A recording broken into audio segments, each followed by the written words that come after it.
क्या गाले भगवती गाला क्या मारे यह देखे दही नतिया तू हमारे घर झगड़ा लगवा होता है बेचारा ना था दाब दे तरस जाला बोला आगे से बैठे। अगर रमेश ऐसी हरकत किया है तो रमेश का इस घर में ठिकाना नहीं होगा। रमेश, अरे रमेश,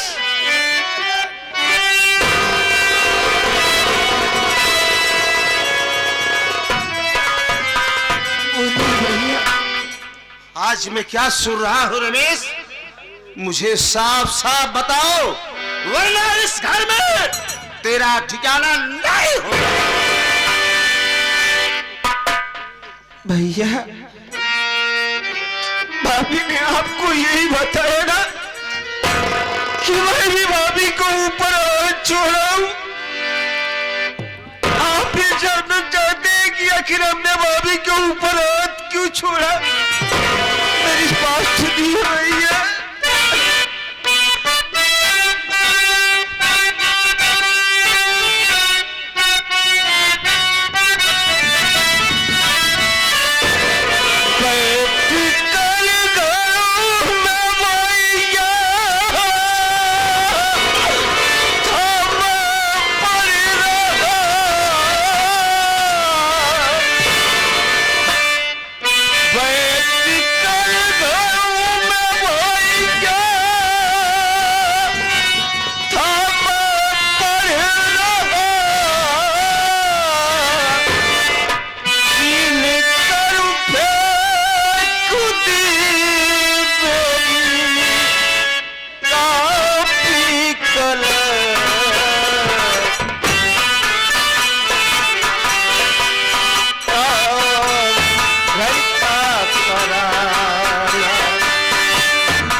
मैं तो अपने कमरे में बैठकर कॉलेज का मिला हुआ काम पूर्ण कर रहा था। इतने में भाभी मेरे कमरे में आई और मेरी कॉपी कलम छीन कर फेंक दिया भैया। ऐसे आज तोहर भाभी सारी तोहर कॉपी कलम सब फेंक दे तो कलतियावे लाग भगवती गालू। भैया ये मुझसे घर का सारा काम कराना चाहती है। आखिर आप ही सोचिए भैया कि अपने घर का सारा काम दीदी करती है। दीदी तो रे रंडी हर जाए वो दोपहरिया टहरत रहा था क्या करे वो करे। सुन रहे भैया वो रंडी का काम करे बैठे बैठे वो रेल ले चली जाए यहाँ पड़ोसी वहाँ पड़ोसी दोपहरिया बागी बागी वो तो ना टारे हर जाए। भाभी तुम्हें ऐसा नहीं कहना चाहिए। मेरी बात सुनिए मुन्ना। बोलिए भैया।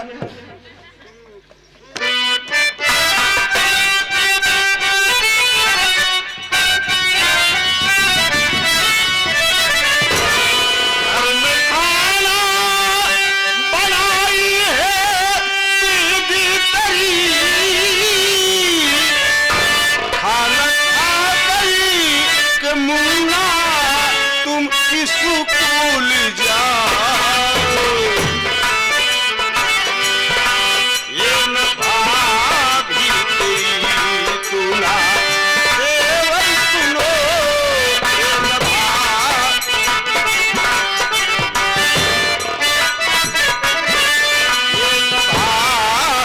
तेरी तू ना केवल सुनो आज से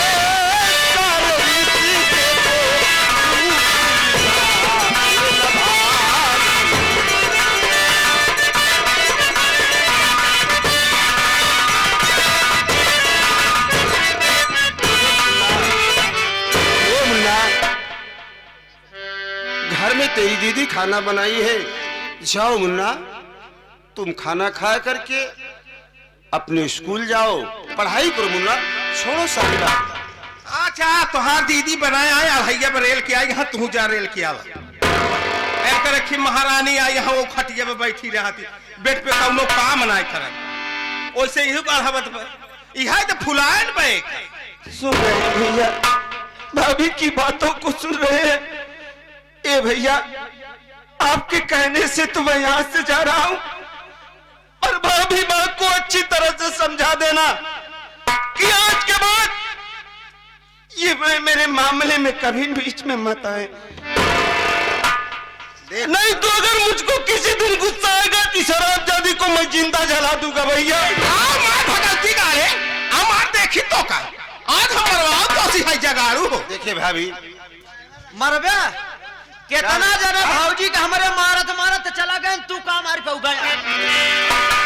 देखो मुन्ना, तुम इन लोगों के चक्कर में मत पड़ो। तुम जाओ मुन्ना, तुम्हारी दीदी खाना बनाइए घर में। दीदी खाना बनाइए, दीदी जाओ खाना खा करके तुम पढ़ाई करो, छोड़ो सारी बात मुन्ना। ठीक है भैया, मैं जा रहा हूँ, लेकिन इसे अच्छी तरह समझा देना भैया।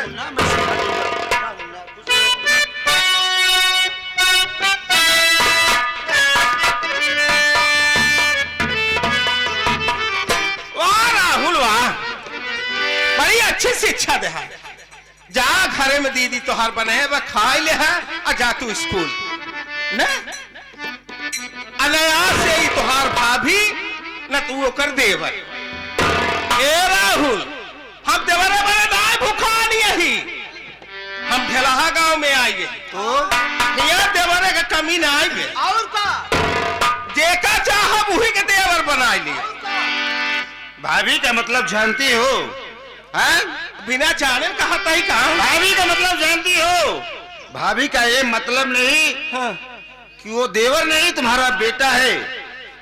बेटे के साथ ऐसी अरे तो हरकत बेटा करना है तो चाहिए। बेटवा की जाए रहा चाहिए। इन आगे क्या महतारी कर रहा था तुम्हारा वो? आज जब आप हमार बोकला निकोली ले हेस अबे दादा का कत रहा मान ले का छापड़ हम मारिन दिन महतारी के केवल महतारी भौजाई नहीं मार।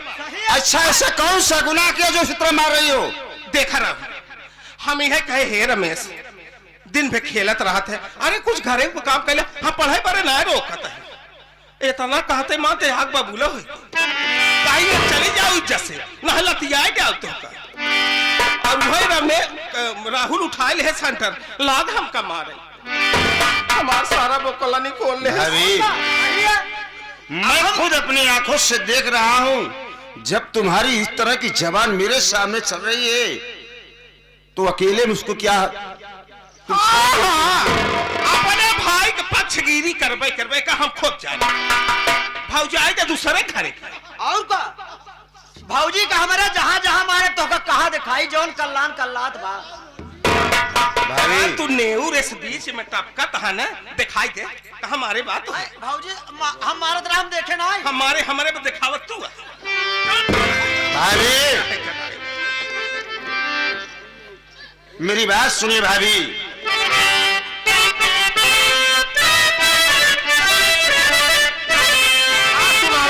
अरे मचाई घर में अत्याचार, बेशरम नालायक, जवान आपस सीधी करके बोले राहुल बताएंगे मचाई घर में अत्याचार, बेशरम उल्टा नारी।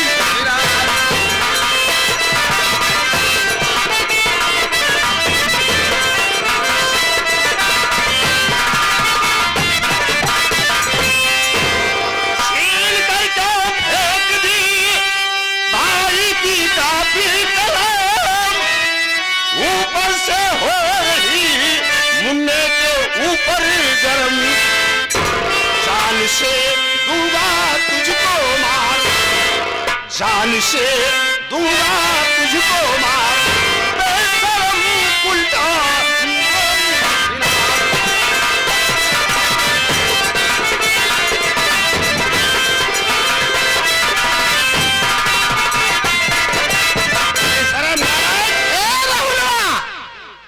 अपने माई बहनी के गरिया है बात बता दिया था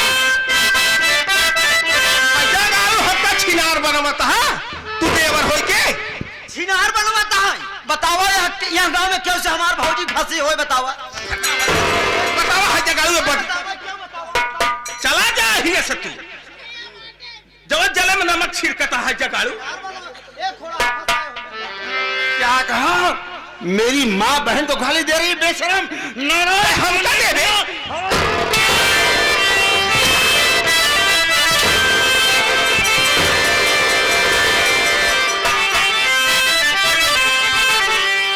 राहुलवा सुनिए खोली के कान राहुलवा सुनिए खोली के कान नहीं तो ले लूं तेरी जान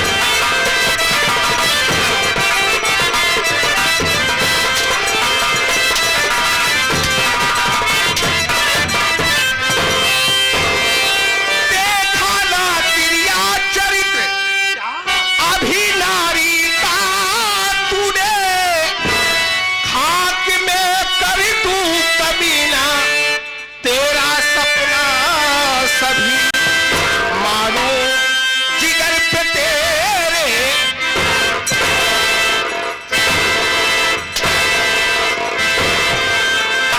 मारो जिगर पे तेरे राहुलवा सुन ले खोली के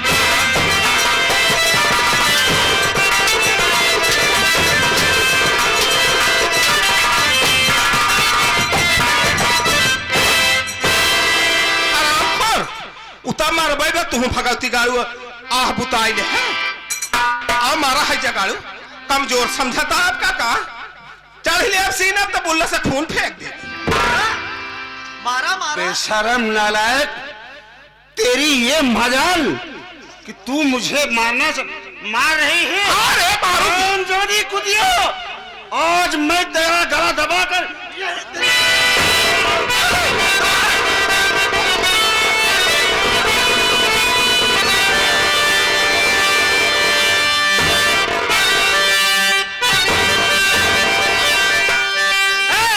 मुझे सच बता दे शर्म अपने भाभी का क्यों तू दबाता गला जब तलक चाचा जिंदा तेरा राम जी डाल सकता न घर में हमारे बड़ा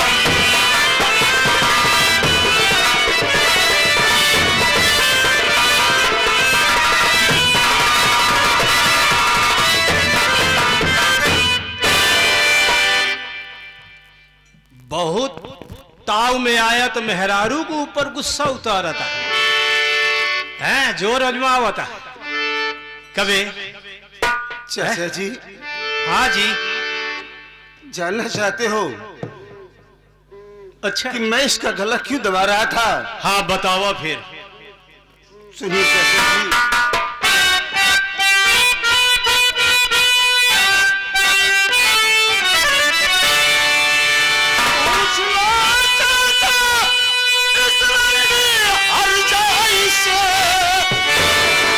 इसलिए मैं दबाता था इसका गला राहुल के सामने कुछ गलत ना करे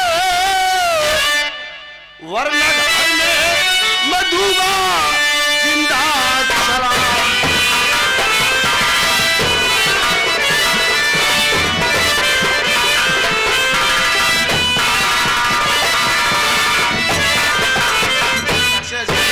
इसी रंडी हरजाई से पूछ लो किस लिए मैं गला दबाकर इसे मार रहा था। बस प्रत्यक्षम किम प्रमाणम अब सामने तो हम खुद ही सुनत ही कितना लच्छेदार बढ़िया शब्द निकारत है रंडी हर जाई है भौजाई है आलोक कहा थी भौजाई माई समान होत है शब्द पे कंट्रोल करा राम राज्य में ये महाभारत और वो हमारे घरे में कभी इस दिमाग फिर गया है तो है? चाचा जी ये उस लायक है इसलिए मैं इसे रंडी हरजाई कर रहा हूँ। पूछ लेते ही हम पूछ लो चाचा जी।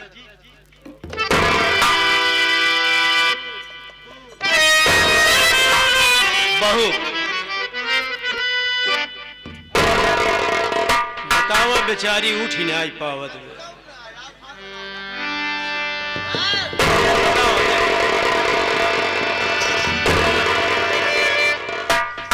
ये संभारे अरे बोरी भाई रोज बोरई रे बापैया।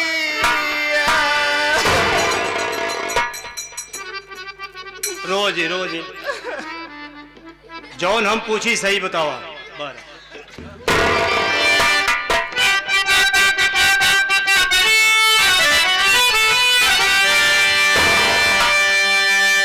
बात क्या है बता तू हमारी बहू, इसलिए जान राहुल तेरी ले रहा। कौन सी ऐसी भारी तू गलती किया, मान सम्मान ए ना तुझे दे रहा।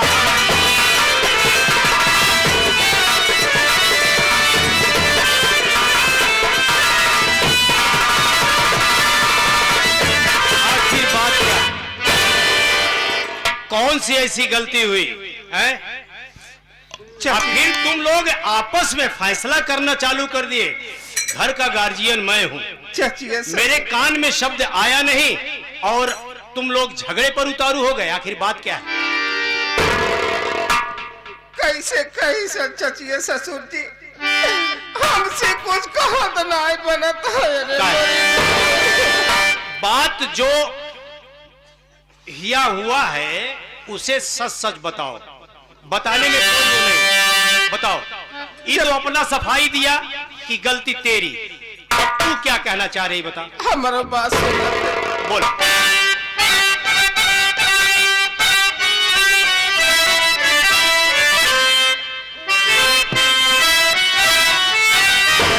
अरे घुस के कमरे में जब रहने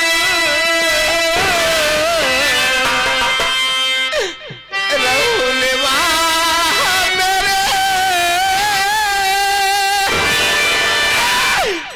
मेरी जैसे खिलवारी करने चला। बात जब मैं इसकी इनकार की, उससे मैं ये दबाता हमारा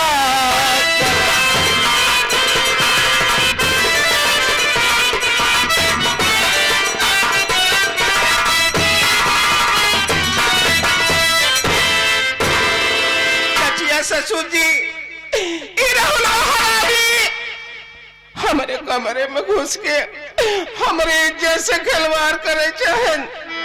जब हम नहीं करे लागे, रोवे गावे लागे, हरामी हमरे सीने पे चढ़ के अरे मोरी। ए रहुलो सुन, यहाँ अब बताओ बात सही काऊ। कभी गलत है, कईयो तमाचा गाले पे दे, कईयो तमाचा मारी, लेकिन नहीं।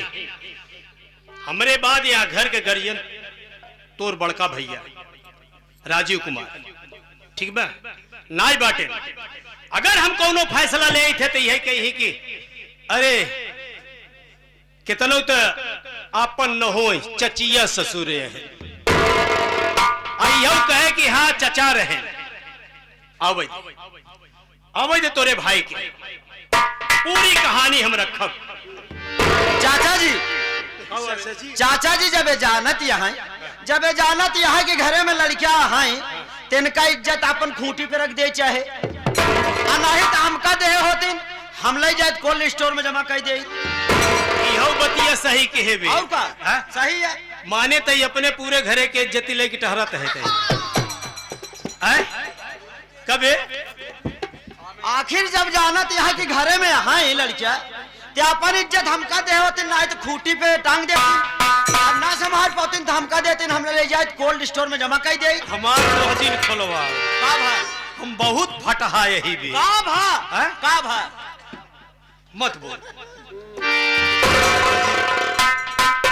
भाभी माँ मुझ पर झूठा इल्जाम लगा रही चाचा जी। ये बात है चाचा जी, तो ये सारी बात अब यही खत्म कर दीजिए चाचा जी। भैया के पास इस शिकायत ना पहुंचे चाचा जी। डर लागत बा, डर लागत बा, तू मनमानी करबा हैं? चाचा जी तू सबे महाभारत करबा, हम बैठ के देखा भीष्म कहो। सुन ले, ई बात होए हम रखब तोहार भैया वहियो है, घबरा जिन, बहुत जल्दी फैसला हो जाए। इतने समय तू हमारे निगाह के सामने से दूर हो जा तो बात। हाँ ना हमरे मुँह से कुछ अनार सनार निकल जाए तो यही कहो कि कभू ना गरियाए रहे न चचो गरियावे लगे। जा जा जा तू तो हार सहूर देख लिया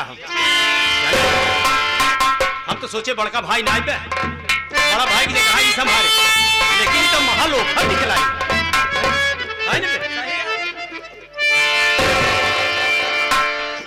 चचिया ससुर जी बोला हमारे घर में रहाइश नहीं पे। काहे काहे रहाइश नहीं बे? अरे यही हाल रहे तब कैसे घर में रह पाओ। अरे यही हाल कैसे रहे? कबे तई कहाँ रहे सारे? आए हम ही कमरवा में रहे। हैं? तू कमरवा में रहे? हाँ आहिया जोन होत में देखत रहे। आए देखत रहे हल्ला सुने भागे हम चला आए। ओ होतई ना आई रहे। हम कार आपके पिछवा ते आवत रहे। ओ होतई हमरे साथ रहे। हाँ। अच्छा अच्छा ठीक। ससुर जी हाँ बोला। ए घर में हम बनाई खियाई सब परिवार के सब खा ले घूमे तारे हमें कौआ खर राम और राम क्यों कुछ नहीं कहे। हम सोची चला घर के बड़वारी यही हम हिन काम धंधा कैले। अब बड़वार घरे के घूर समान होबो करत ही। हम घूर बनी यही जब से अपने हम सही। नैहरे से आए। भाऊजी बिना मोहे कहा चाचा, बिना मोहे कहा। ए यार देखा था मार दिए में बेचारी चली ना आई पावत। अरे चल का कल्याण में पौवन तेल है भाई घर मालिक। हैं? दाई दे भाई। काहे सब काम जुगाड़े से करता है बेटा। अब घरे से न लिया है कोई पे। घरे सर चुप रहो हमार मोहजिन खुलवा के। चचिया ससुर जी हाँ बोला। हम आपसे आज एक बात पूछे चाहते हैं। हमसे हाँ काम का कौन ऐसा बात है जो न हाँ आखिर बात का है? बोला बोला बोला तोहरो शंका का समाधान कही गई। आज तक हम नहीं पूछे चाहे हमारे हिम्मत नहीं रही, लेकिन आज हमारे ऊपर जवन पहाड़ टूटत है कि हम कहा तो सी अपन बात बतावे पड़े। नहीं बोला बोला का पूछे चाहता पूछा। सुना हमारे पास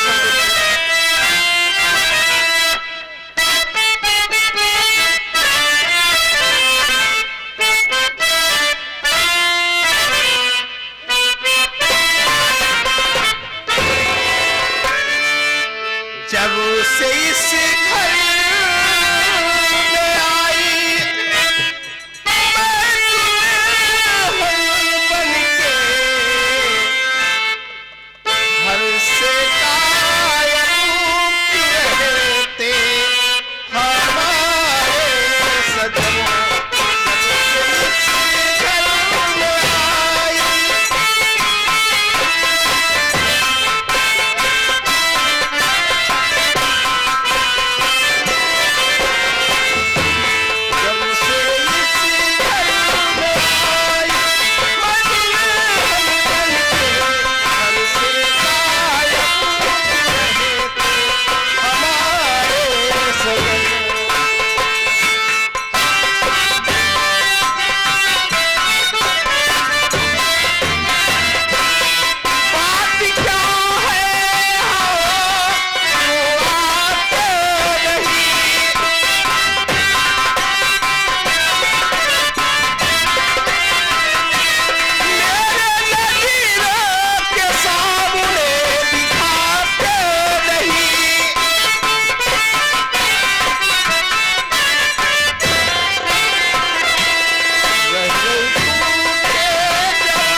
ससुर जी, जब से हम दुल्हन बन के घर में आई ही आज तक हमारे स्वामी हमारे पास का ही नहीं आए।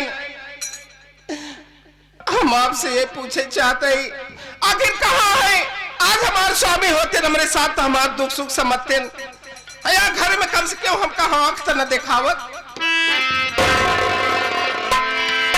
सही है, तुहार पूछब जाए जाए, घरे के गार्जियन नहीं, छिपाओ न हम बात सब बताओ।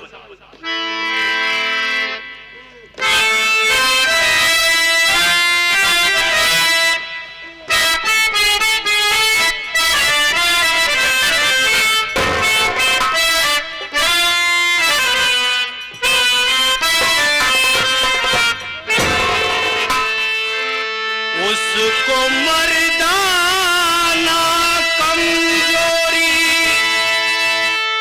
का है असर। ये क्या कह रहे हो? उसको मर्दाना कमजोरी का है असर, साथ उसके न होगा तुम्हारा गुजर।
चाहत रहे, लेकिन जब मोहे में अंगूरी डाल दिहू तो बतावे के परा। सही है, ये इलाज चलत बा शहर लखनऊ में, यही नाते वो ना ही रहते ने। अब बाकी तो हम है यही।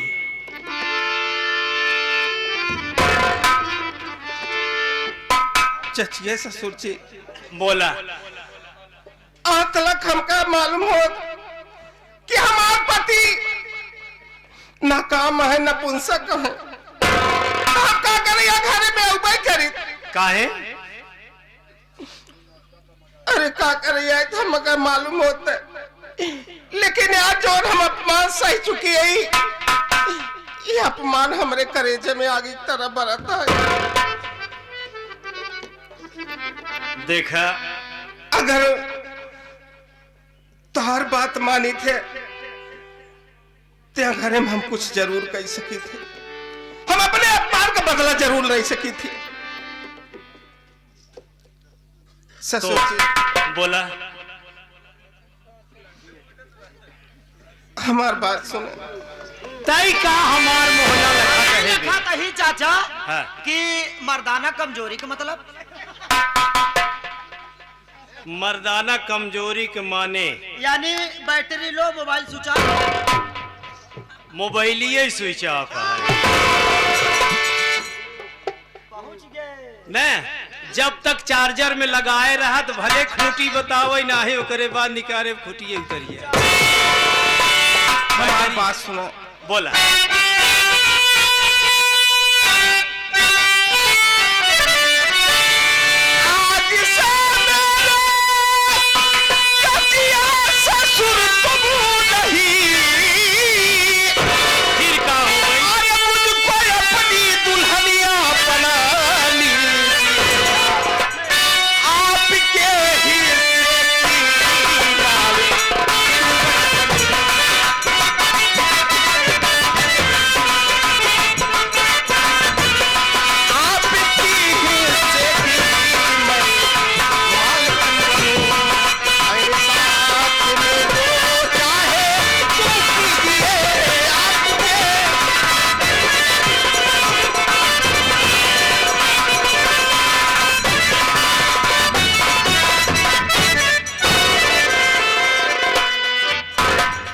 ससुर जी अब तो का हम ससुर कही कि सही है? न सैया कहा न ससुर इनका कहा राजा जी।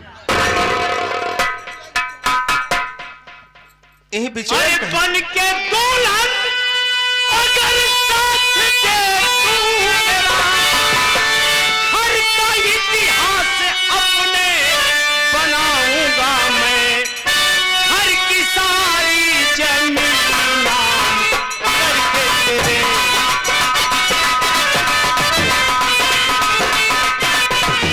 हर की सारी जमीन नाम करके तेरे रास्ते से इन सबको हटाऊंगा मैं, हर की सारी हटाऊंगा।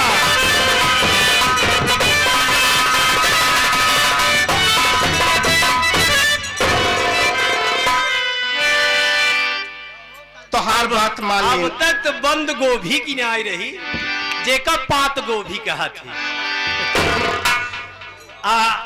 जैसे मोहना खुला ऐसे जीरा हमार सन से कसम से ए चीज काम है। कौन है आसाराम? वो हमार चेला है। देखा घर में सब यही जाने की ससुर पतोहू का रिश्ता बा। हे यो समझावा, ये रहे ये आओ बढ़िया से समझावा। एकर दिमाग काम ना करत। ये हमार तो हर बात जान ही न पाए। ए भाजी हम कभी कुछ जान ही नहीं पाए। अबे तू लारी क्या कहा जान अब भाई हम कहा जाने। अबे तो तू दूध पियत। चाहे जवन करे हम बैठा था ही। माने जोन तोरे घरम लड़के बाटन बे।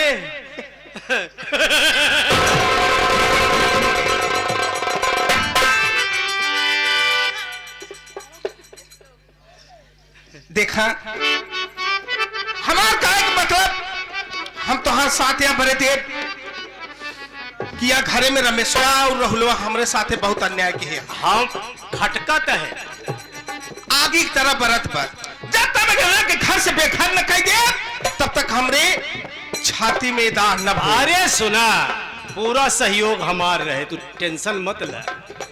और सुना एक बात, फोन किए रहन राजीव, आवत है नो, ई का कहता आवत है इतना नो। दिन बाद आवत है यार। हाँ हाँ का बा? ये भाई साहब कहा तहा लंगूरे के हाथे में लग गवा अंगूर। हम कहा एकर मतलब कहन हम ना जाने। 11 रुपये के पुरस्कार एक आपके देता है। कहा धन्य हो परमात्मा, आज तो हम देख लेन कि भला ससुर पतोह को राखेस तो। हाँ अब तक तो सुनता ही रहे न। आज प्रत्यक्ष देखत है। ए हो अगर ससुर न राखे पतोह तो पतोह टिके टिका बन सवाल ही नहीं। जितना व्यवस्था बुढ़ाऊ कह दे मेहमान का तो पता ही नहीं। पहले के देख ही जात हो तो देख ले। ए कि कसम चाह